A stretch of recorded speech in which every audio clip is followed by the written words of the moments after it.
Alright, so in the midst of painting my shutters, I figured it'd be a good idea for me to do a little mini video on a review on this Sunjoe. So at first glance, I was a little worried when I got to the soap phase of the Sunjoe. And guys, excuse me, in this neighborhood, it's during the day, people are doing their grass. Nothing I can do about it. But as far as the Sunjoe goes, I got no problems with it, you know, like after the wrap up and doing everything, the pressure was coming out, I was worried. I was like, I don't see the 2000 PSI, but it was there. It was awesome. I'll give you guys a glance of the house here in a second, and then after the shutters are up, and if you check out the other video, you'll be able to check those out. But it's very easy, right? It's got two detergent containers here. This is the on-off switch that gives you your pressure, whether you're soaping or pressurizing. The wand has a very long cable here, a really long power cable. I was worried about the reach because of gas versus electric, right? But on the back here, it's really good storage. You have your soap, your 0 degree, they snap into place there, your 15 degree, your 25 degree, and your 40 degree. I didn't actually touch either the 25 or the 40 or even the 15. I stuck with the 0 degree and the soap. I was trying to get a little bit of the mildew and a lot of the stuff off of my house that was been up there for some time. So I got no problems. Also on the front here, which is nice, this dial, when you're in 0 or circle, it means that you're just shooting straight water. So at any time you can go to shooting water and you don't have to be in detergent or whatnot. And then dials for each one of these detergent containers. You can either fill them with 2 separate detergents if you want. Maybe you have concrete wash on that side and house and siding wash on this side. But it's nice because in the middle of it you can go left or right and you can actually dial it. There's a plus and a minus here, so a lot to a little to none at all on either side. So that was pretty good. Water hooks right up to this spout here. Again, no complaints whatsoever. I didn't have any reach issues. I was able to do my whole house. I did have to use a ladder to get up high for a little bit of the pressure. The soaping phase was fine. You're not really getting a lot of pressure out of the soaping phase anyway, but I'll give you guys a look at the house.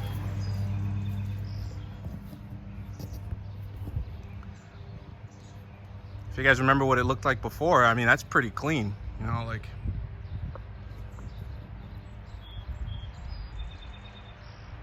I mean, you have those spots there where the shutters were, but outside of that, I think it did a good job. So, all right, guys. So let's talk about specs for this Sunjoe. So this Sunjoe does about 2,030 psi or pounds per square inch as far as pressure goes.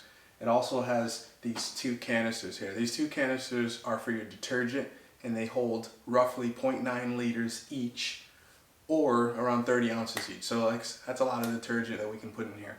And you don't have to use all of the detergent. This dial here gives us the ability to select all, a little bit, or none at all, straight water. So that's a really good feature there. Also, what I like about this pressure washer is this feature here is when you don't want it to be in pressure mode or you don't want to be using it, you just put it in the off mode.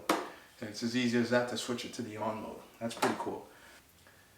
Now, as far as the pressure washer cable goes, we have 20 feet here of power cable that's connected to this machine here. So we can go 20 feet away from it and still have a good reach with that. It hangs on this nice little hook right there. And it's power cable. This is another one that's got 35 feet. So this was a point of contention for me because obviously with gas we wouldn't need a cable, we wouldn't be tethered. But 35 feet seemed to give me just the right amount of space. You know, everywhere when I'm in the house to power wash the house or to wash my car, I had enough reach here, or if I didn't, I would just take it and move it to another outlet. It really didn't get in the way at all. What's also nice about this too is when you plug it in, if you're like me on the outside of your house, you have GFCI outlets or ground fault circuit interrupters, but this has its own built-in here with its own test and reset switch here too. So if you're gonna trip it, it'll trip here and then you'll be good to go.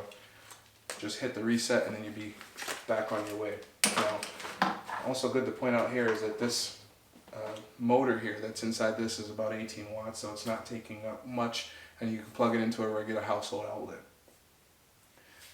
The connection down here is where you put your hose connection for your water coming in from wherever you're getting your water from, and then this side connects to the back of the sunbeam so that you can actually get water going through and out of your spout.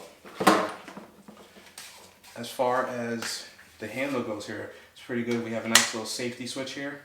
Once we put this safety switch down, we can't squeeze it, so if you got your kids around, it's pretty safe. Or if you just don't want to inadvertently pull the trigger there, you can leave the switch down. And when you're ready, just push it up, and then you have access to your trigger and a little leftover water in there. That stows away right there. At the end of the day, is this electric job worth the money? I would say so.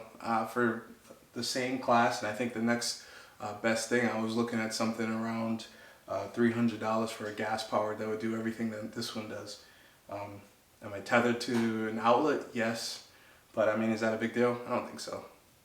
So you make up your own mind, but for me, this does exactly what I want it to do, and I'm happy so far. So I've only used it on 2 different tasks, one being the house and the other one being car washing, and it's safe enough that my little daughter, my 6-year-old daughter, was even able to use it. So for electric washers or pressure washers altogether, I think we got this one on Amazon for about 140 bucks. I'll put the link in my description down below so you guys can check that out. But I would highly recommend this one over a gas powered one if you're just using it for residential. I mean, if you're going to be using this for commercial, this is your business and you're going to be doing a lot of power washing, by all means get the gas. It's going to do a lot better job for you, go a lot further. But this, for household things, cleaning your deck, fence, siding, I don't think you can go wrong.